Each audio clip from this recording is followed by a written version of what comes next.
আমি আপনাদের সামনে পবিত্র কোরআনুল কারীমের সূরাতুন নিসা 5 নম্বর আয়াতে কারিমা তেলাওয়াত করছি। আল্লাহ রাব্বুল আলামিন বলছেন, নবী, ইন্না আনজালনা ইলাইকাল কিতাবা বিল হক, আমি আপনার উপরে কোরআন নাজিল করেছি সত্য সহকারে। একটু চিৎকার করে বলেন তো দেখি, আল্লাহর কোরআন সত্য নাকি মিথ্যা? আংশিক সত্য নাকি পরিপূর্ণ সত্য? আল্লাহ বলছেন, যালিকাল কিতাবু লা রাইবা ফি, that is the book, there is no doubt about it। এই সেই কিতাব যার ভিতরে কোনো ভুল নেই, কোনো সন্দেহ নেই, কোনো সংশয় নেই। কোরআনের ভিতরে ভুল থাকলেও থাকতে পারে, এই ধারণা পোষণ করে যারা ঈমানদার কি তারা? জোরে বলেন। আবার প্রকাশ্য গাদ্দারি করে কোরআনের আইন মানি না, এই ঘোষণা দেয়ও যারা, ঈমানদার দাবি করতে পারে না তারা। সম্পূর্ণ বিশুদ্ধ, পরিপূর্ণ নির্ভেজাল চূড়ান্ত সংবিধান আল্লাহ তাআলা আসমান থেকে নাজিল করলেন। চিৎকার করে বলেন তো দেখি, আল্লাহ তাআলার উদ্দেশ্য আছে না নাই? কলম দিয়ে কান চুলকানো যায়, কলম দিয়ে আর একজনের চোখের মধ্যে গুঁতা দিলে চোখটা চিরদিনের জন্য নষ্ট করে দেওয়া যায়, কিন্তু কান চুলকানোর জন্য অথবা কারোর চোখে গুঁতা মারার জন্য কলম আবিষ্কার হয় নাই। কলম আবিষ্কার হয়েছে লেখালেখি করার জন্য। মোবাইল চাপ দিবেন, 10:53 বাজে সময় দেখতে পাবেন। আরেকটু ভিতরে যাবেন, ক্যামেরা আছে, ছবি তুলতে পারবেন। আরেকটু ভিতরে যাবেন, ক্যালকুলেটর আছে, হিসাব করতে পারবেন। আরেকটু ভিতরে যাবেন, রানিং ব্রেকিং নিউজ আপনি পাবেন। যা চাপ দিবেন তাই সামনে আসবে। কিন্তু এই ক্যামেরা, এই ক্যালকুলেটরের হিসাব, ভিডিও কিংবা এই তথ্য সম্প্রচার দেখার জন্য মোবাইল আবিষ্কার হয় নাই। মোবাইল আবিষ্কার হয়েছে দূরে থাকা স্বজনদের সাথে কথাবার্তা বলার জন্য। অনুরূপ ভাবে আল্লাহর কোরআন দিয়ে দোয়া দিলে লাউ গাছে পোকা লাগে না। কোরআন দিয়ে দোয়া দিলে মানুষের শরীরে জিন থাকে না। এই লাউ গাছের পোকা আর মানুষের শরীরের জিন তাড়ানোর জন্য কোরআন নাজিল হয় নাই। লিতাহকুমা বাইনান নাস, ইউনিয়ন পরিষদ থেকে শুরু করে সুপ্রিম কোর্টের আপিল বিভাগ পর্যন্ত প্রতিটি জায়গায় কোরআন দিয়ে বিচার ফয়সালা করার জন্য কোরআন নাজিল হয়েছে। খুব মনোযোগ দেন, সময় খুব কম। লক্ষ্য করেন, 55টি বছর দেশটি স্বাধীন হলো, আমাদের এই দেশে সুখের পায়রা আজও পর্যন্ত উঠল না। শান্তি সুখে রাখার জন্য আমাদের দেশের সিনিয়র সিটিজেন, বিজ্ঞ পণ্ডিত, ডাক্তার, প্রফেসররা কম চেষ্টা করেন নাই। সংবিধান বিশেষজ্ঞরা নিজেদের হাতে একটি স্বলিখিত সংবিধান তৈরি করেছে আমাদেরকে শান্তি দেওয়ার জন্য। কিন্তু বারবার যখন ব্যর্থ হয়েছে, তখন এই সংবিধানটিকে অপারেশন থিয়েটারের ভিতরে নিয়েছে। এর ওপেন হার্ট সার্জারি করেছে। মানুষের যখন ওপেন হার্ট সার্জারি করে তখন বুক কেটে ফেলে, পায়ের ভিতরে আল্লাহ তাআলা এক্সট্রা একটা আলাদা তার দিয়েছে, রড দিয়েছে। এইটা ওখান থেকে কেটে নিয়ে এখানে জোড়া লাগায় দেয়। সংবিধানের ওপেন হার্ট সার্জারি করা হয়, একবার নয়, দুইবার নয়, এ পর্যন্ত 17 বার অপারেশন থিয়েটারের ভিতরে নিয়ে দিল কলিজা আলাদা করে ফেলা হলো। কত সংযোজন, কত বিয়োজন করা হলো, কিন্তু এই জাতির মসজিদের জুতো চুরি পর্যন্ত এই সংবিধান বন্ধ করতে পারে। কোরআনের কাছে আজকে জিজ্ঞাসা করবো, কোরআন তুমি কি বলতে চাও? কোরআন বলছে, ইযা হাকামতুম বাইনান নাসি আন তাহকুমু বিল আদল, তোমরা যখন মানুষের মধ্যে বিচার করবে তখন মানুষের কাছে ন্যায় বিচার করবে। আর ন্যায় বিচার আল্লাহর কোরআন ছাড়া আর কোনো কিছু দ্বারা সম্ভব নয়। চলেন, আজকে আমরা দীর্ঘদিন 55টি বছর নিজেদের তৈরি করা আইন দিয়ে দেশ চালিয়েছি, কিন্তু এই দেশের চুরি বন্ধ হয় নাই, টেন্ডারবাজি বন্ধ হয় নাই। মনে করেছিলাম 5 আগস্ট আসার পরে আমরা আবার স্বাধীন, কিন্তু সেই পুরাতন রোগ আজ আবার আমাদের ঘাড়ে চেপে বসেছে। ঠিক না বেঠিক বলেন প্রিয় ভাইরা? টেন্ডারবাজি, চাঁদাবাজি, সন্ত্রাস, নৈরাজ্য, মারামারি, হানাহানি, কাটাকাটি, খুন খারাপি, জেনা, ব্যভিচার, ধর্ষণ, ইফতিজিং এই সমাজে গোটা সমাজকে জ্বালিয়ে পুড়িয়ে ছারখার করে দিচ্ছে। কোরআনকে জিজ্ঞাসা করি, কোরআন তোমার কাছে কি বিচার আছে? আমরা তো চুরি বন্ধ করতে পারলাম না। আগে চুরি হতো সাধারণ কায়দায়, এখন চুরি হচ্ছে ডিজিটাল কায়দায়। আগে চুরি হতো মানুষের বাড়ি শিক কেটে, এখন চুরি হয় বিদেশ থেকে বলে অনলাইনে হ্যাকিং করে কোটি কোটি টাকা পাচার করে নিয়ে যায়। কোরআন তোমার কাছে কি বিচার আছে? যে বিচার এই সমাজে প্রতিষ্ঠিত হলে অ্যানালগ কায়দার চোরও বন্ধ হবে, ডিজিটাল কায়দার চোরও বন্ধ হবে। কোরআন বলছে কোনো দিকে তাকাবা না। সূরা আল মায়েদা আয়াত নম্বর 38 কোরআন বলছে আস-সারিকু ওয়াস-সারিকাতু ফাকতাউ আইদিয়াহুমা, চোর যদি চুরি করে নারী হোক আর পুরুষ হোক হাত কেটে নাও। কোরআন কি বলছে? আপনাদের কষ্ট হচ্ছে? এই ডান পাশে কিছু ভাই ঠিক বলছেন আর বাম পাশের ভাইরা কষ্ট হচ্ছে আপনাদের, আমার মনে হচ্ছে। আমি যে আয়াতটা বললাম এটা আপনাদের এলাকার কোরআনে আছে? কথা কম না আছে? কোরআন বলছে চোর যদি চুরি করে নারী হোক আর পুরুষ হোক হাত কেটে দাও। বাংলাদেশের পেনাল কোডের 379 ধারা মোতাবেক বলা হচ্ছে চোর যদি চুরি করে নারী হোক আর পুরুষ হোক, as to thief male or female, cut off his or her hands। আল্লাহর কোরআন বলছে হাত কেটে দাও। বাংলাদেশের আইন বলছে whoever commits thief shall be punished with imprisonment of either description from a term which may extend to 3 years or with fine or with both। চোর যদি চুরি করে ধরো 3 মাস থেকে 3 বছর জেলে ভরো, or with fine সাথে কিছু জরিমানা করো, or with both কিছু টাকা জরিমানা করো, কিছুদিন জেলে ভরো। মুসলমানের সন্তান যারা জোরে জোরে বলবেন তারা এই আইনটা আল্লাহর আইনের পক্ষে না বিপক্ষে? তাহলে আল্লাহর কোরআন বলছে চোর চুরি করলে হাত কেটে দাও, আর আমাদের আইন বলছে 3 মাস থেকে 3 বছর জেল দাও। এখন আমরা দাড়িপাল্লার 2 পাত্রে রেখে যুক্তি দিয়ে একটু যাচাই বাছাই করতে চাই আসলে কোন আইন দিয়ে বিচার করলে কি হবে। আজকের আলোচনার বিষয় হচ্ছে আল্লাহর আইন কেন দরকার। আপনাদের কষ্ট হবে মনে হচ্ছে? আপনাদের কষ্ট হবে? খেয়াল করেন, আল্লাহর কোরআন বলছে চোর যদি চুরি করে নারী হোক আর পুরুষ হোক হাত কেটে দাও। আমাদের দেশের আইন বলছে 3 মাস থেকে 3 বছর জেল দাও। এই বাচ্চাগুলোর আওয়াজ বন্ধ করতে পারবেন না? দেখেন তো কারা।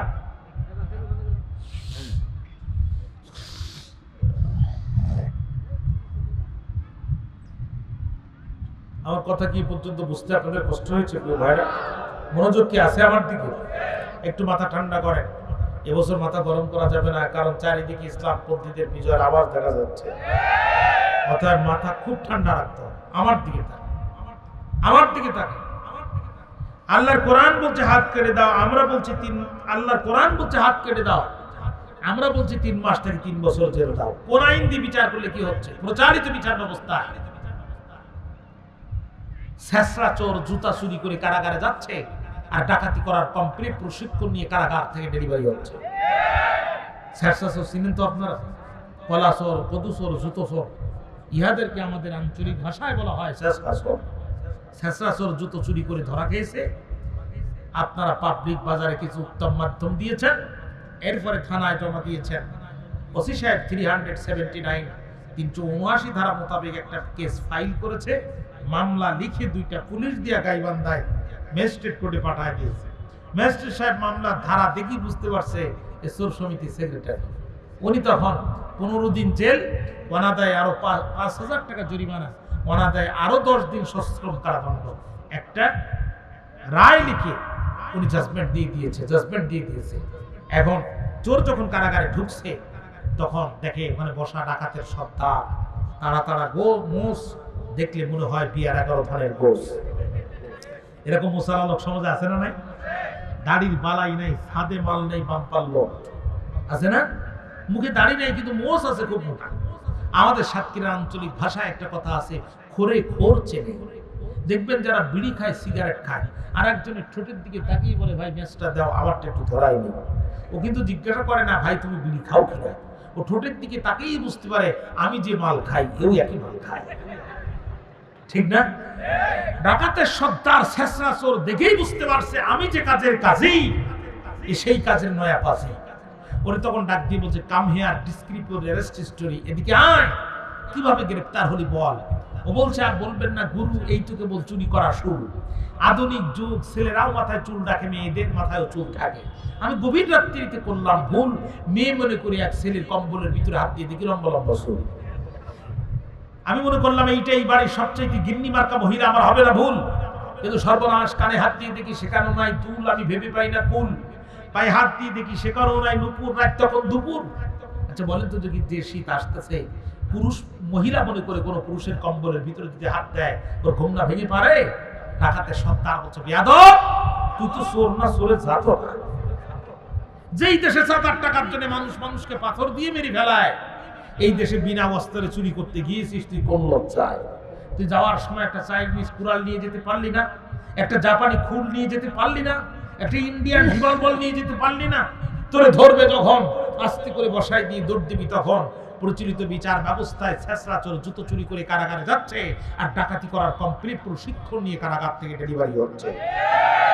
আর একটু আসতে বলেন, আর একটু আসতে বলেন, বাঘের মতো চিৎকার করে বলেন, ঠিক না বেঠি? এই জন্য দেখবেন গত বছর ছেঁচড়া চোর ছিল যারা, এবছর পাকা চোর তারা। কথা বলেন না কেন? গত বছর যারা ছিল পাকা চোর, এবছর তারা ডাকাতের 9 সদস্য। গত বছর ডাকাতের 9 সদস্য ছিল যারা, এবছর ডাকাতের সর্দার তারা। গত বছর যারা ছিল ডাকাতের সর্দার, এবছর তারা পূর্ব বাংলা এমএল জনযুদ্ধ নিষিদ্ধ কমিউনিস্ট পার্টির আঞ্চলিক কমান্ডার। কথা বলেন কানের ভাইরা, কথা বলেন।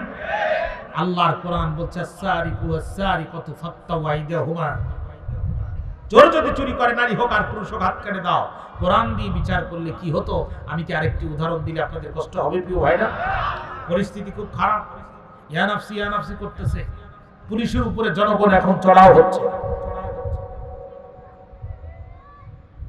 আর কি বাড়াবে? মেশিন থাকলি তো বাড়াবে, মাল তো থাকা লাগবে। বক্তা নিয়ে আসেন 50 জেলা দূর থেকে, আর মাইক নিয়ে পাশের পাড়া থেকে। দুঃখজনক। সাউন্ড সিস্টেম থাকবে, আওয়াজটা গমগম করবে, কিন্তু আইসক্রিম বিক্রি করা কঠিন।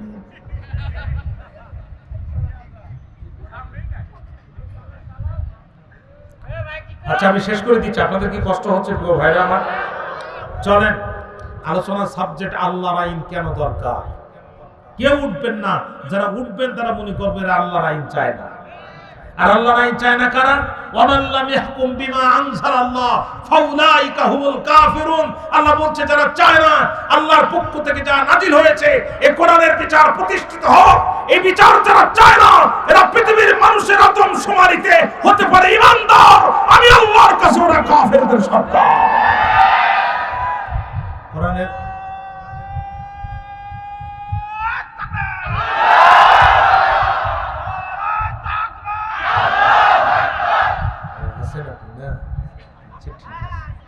লাইন ভালো আছে ভাইরা আমার। আল্লাহ পাক বলছেন, ওয়ামান লাম ইয়াহকুম বিমা আনজালাল্লাহ ফাউলাইকা হুমুল ফাসিকুন। অন্য জায়গায় বলছে ফাউলাইকা হুমুজ জালিমুন। কোরআনের বিচার যারা চায় না, যারা প্রকাশ্য বলে আমরা কোরআনের শরীয়ত আইন মানি না, এরা হয় কাফের, তারা হলে জালিম, তারা হলে ফাসিক। এই তিনের বাইরে এদের পরিচয় হতে পারে না। আবার এদেরকে কাফের বললে খুব মাইন্ড করে, খুব রাগ করে। তা তুমি প্রকাশ্যে আল্লাহর আইন মানো না, এই কথা বলতে তোমার লজ্জা লাগে না? তোমার কাফের বললে এত লজ্জা লাগে কেন? ঠিক না? খেয়াল করে, যুগ জামানা খুব খারাপ। আগে পুলিশ গরম হতো পাবলিকের উপরে, পাবলিক এখন উল্টি গরম হয় পুলিশের উপরে, ঠিক না? এখন কেউ নাফসি নাফসি করতেছে, সেনাবাহিনীর অফিসাররা পর্যন্ত হ্যান্ডকাপ লেগে গেছে। কার কি হবে বলার কোনো সুযোগ নাই। চোর চিন্তা করলে এই সময় চুরি করা খুব কঠিন। স্বাধীনতার পরে এত দুঃসময় আমাদের জন্য আর কখনো আসেনি। চুরি করতে যাওয়ার আগে একটু প্রস্তুতি নেওয়া লাগবে। গায়ে মাখছে সরিষার তেল, এর উপরে মাখছে গিরিশ। চেনেন আপনারা গিরিশ? ওই যে ধরলে স্লিপ খায়। এখন শীত যখন কাটছে, বাড়ির মালিকের ঘুম ভেঙে গেছে। বাড়ির মালিক বলতে ঢোক ব্যবস্থা করতেছে। যেই না বাড়ির মালিক ঢুকছে, যেই না বাড়ির মালিক ঢুকছে, যেই না চোর ঢুকছে, মালিক চোরের হাত আটকাইছে। ওর হাতে যে গিরিশ মাখাছি, ও স্লিপ খেয়ে চলে গেছে। বাড়ির মালিক তখন আফসোস করে বলছে, চোর, আর যদি নিজের হাত দিয়ে ধরে না ধরি, পরের হাত দিয়ে ধরতাম। নিজের হাত দিয়ে ধরে না ধরি, অন্যের হাত দিয়ে ধরতাম, তুই কেন, তোর বাপও যেতে পারত না। চোর চিন্তা করলো, আল্লাহ, সারা জীবন চুরি করলাম, নিজের হাত কি আর পরের হাত কি তা তো কোনোদিন দেখি নেই। ধরা খাই খাবো, অন্তত পরের হাতটা একটু দেখিয়ে আসে, পরের হাতটা একটু দেখিয়ে আসে। এখন যখন চোর আবার ব্যাক করছে, তখন বাড়ির মালিক টেবিলে ড্রয়ার টান দিয়ে প্লাস বাহির করছে, প্লাস চেমটি চেমটি সারাশি সারাশি, চিনেন তো? যেই না চোর ঢুকছে, প্লাস দিছে আটকায়া, চোর কয় মা জীবনে চুরি করবো না। বাড়ির মালিক বলে বলছিলাম না পরের হাত দিয়ে ধরলে তুমি যেতেই পারবা না। আজ যদি আমরা 55 বছর নিজেদের হাত দিয়ে বিচার করেছি, এই সমাজের একটা ছেঁচড়া চোর পর্যন্ত আমরা এই সমাজের একটা ছেঁচড়া চুরি পর্যন্ত আমরা বন্ধ করতে পারিনি। আর যদি আমার দেশের জুডিশিয়ারি, ম্যাজিস্ট্রেসি, অ্যাডমিনিস্ট্রেশনের সব জায়গায় সূরাতুল মায়েদার 38 নম্বর আয়াত অনুযায়ী বিচার করা হতো, সুপ্রিম কোর্টের সামনে মাইকিং করে একটি চোরের যদি হাত কেটে দেওয়া হতো, দেশের স্যাটেলাইট চ্যানেলগুলো যদি এইগুলো প্রচার করত যে দেশের ধনী মানুষের সব তলা থেকে ফেলে দেওয়া পচা খাদ্য গরিবেরা ডাস্টবিনের কুকুরের সাথে ভাগাভাগি করে খায়, যেই দেশের নারীরা নিজের ইজ্জত বিক্রি করে পেটের ক্ষুধা নিবারণ করে, যেই দেশের মাসুম বাচ্চারা একটি কম্বলের অভাবে মৃত্যুবরণ করে, এই দেশে চুরি করা তো দূরের কথা, চাঁদার টাকার জন্য পাথরের আঘাত করে মানুষকে পৃথিবীর জমিন থেকে বিদায় করে দেওয়া তো দূরের কথা, টেকনাফ থেকে তেতুলিয়া, রূপসা থেকে পাতুলিয়া পর্যন্ত 1 টাকা চুরি করে খাওয়ার দুঃসংস্কার হতো না, ঠিক না? এখন এবার বলেন তো দেখি, আল্লাহর আইন দরকার আছে না না? 50 বছর পরে দরকার না এই মুহূর্তে দরকার? ডোজ কিন্তু কেবল শুরু, এইবার আস্তে আস্তে সামনে যাবে। মনোযোগ থাকবে আপনাদের, আল্লাহ পাক কবুল করুক। আমরা কার সন্তুষ্ট করার জন্য বসেছি? আল্লাহর জাতে পাকের কসম করে বলছি, কোন দলকে, কোন নির্দিষ্ট গোষ্ঠীকে আঘাত করার জন্য এখানে বসিনি। ভাইরা আমার, 17 বছর বাতিলের রক্ত চক্ষুকে পরোয়া করেনি, জীবনে কোনোদিন এই মুখ দিয়া এই জবান পরিবর্তন করিনি। অতএব আপনাকে আঘাত করা আমার উদ্দেশ্য না, আমার উদ্দেশ্য হচ্ছে আপনাকে কোরআন বোঝানো। কথা কি বুঝতে পেরেছেন? তাহলে এবার জোরে বলেন তো দেখি, চুরি দূর করতে গেলে আল্লাহর কোরআনের আইন দরকার আছে না নাই? আমরা তামাম জীবন অস্কল্লামা করনা ফি বুয়ুতিকুন্না ওয়ালা তাবাররাসনা তাবাররুজাল জাহিলিয়াতিল উলা। সমাজের মা বোনেরা বেপরদা বাইরে হয় না। মা বোনরা আমাদের কথা শুনেছে? দিন যত যাচ্ছে পর্দা বাড়ছে না কমছে? এক চোখের 5 প্রকার মেডিসিন, এক ঠোঁটের 5 প্রকার মেডিসিন, লিপস্টিক, লিপজেল, লিপাইনার, মাস্কারা, ওর কান ছাড়া। যে হুইল পরে 80 ইঞ্চি লম্বা, হাঁটতে শব্দ হয় ছটান ছটান, একবার স্লিপ খাইলি স্লিপ পটান, চোখের শিরা সহ ছিঁড়ে যাবে। কথা বল না? আফসোস, আজ থেকে 17 বছর পূর্বে আমি উত্তরবঙ্গে আসি, এই বছর দিয়ে প্রায় 17 বছর। প্রত্যেক বছর আমি 3 থেকে 4 মাস করে একটানা থাকি। জীবনে প্রথম উত্তরবঙ্গ আসলাম আমি আজ থেকে 17 বছর আগে। কুড়িগ্রাম জেলার নাগেশ্বরী থানায় আমার মা। শাপলা চত্বরের সামনে থানা, থানার সামনে মাটিতে একটা লাশ পড়ে আছে। আমি তো ছোট মানুষ, হাতে একটা ব্রিফকেস নিয়ে একা মানুষ আসছে সেই দক্ষিণবঙ্গ থেকে। এই দৃশ্য দেখে আমার বুক কেঁপে উঠল।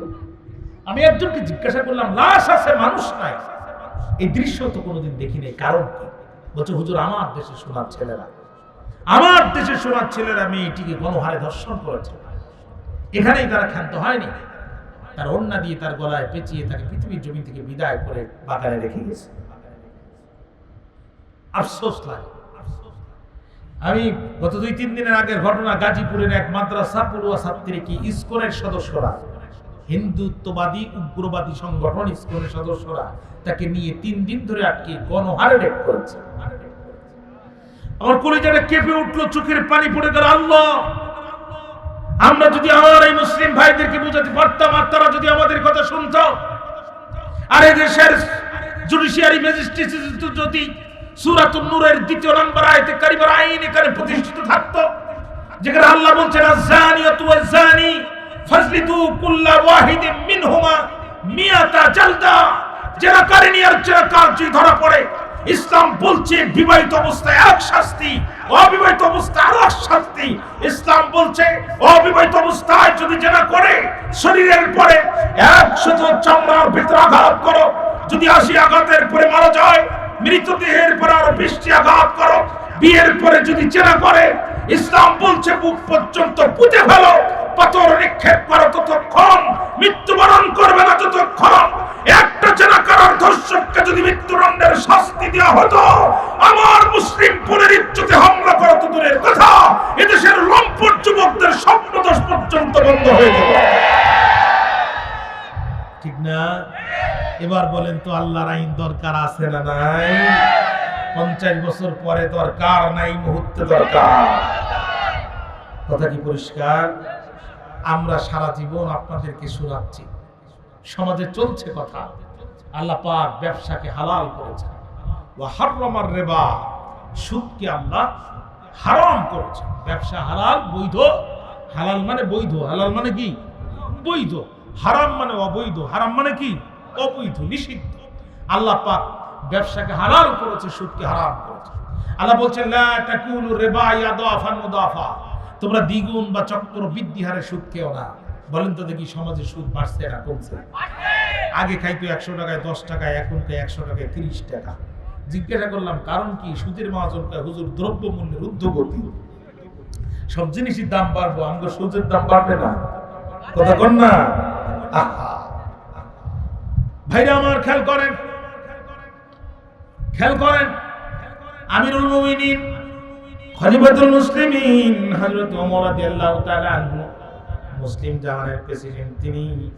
ভাইরা আমার অর্থ পৃথিবীর নেতৃত্ব দিচ্ছেন, যেন তারা মানুষ নয়, তার আমলে সবচেয়ে বেশি রাষ্ট্রীয় কোরআনের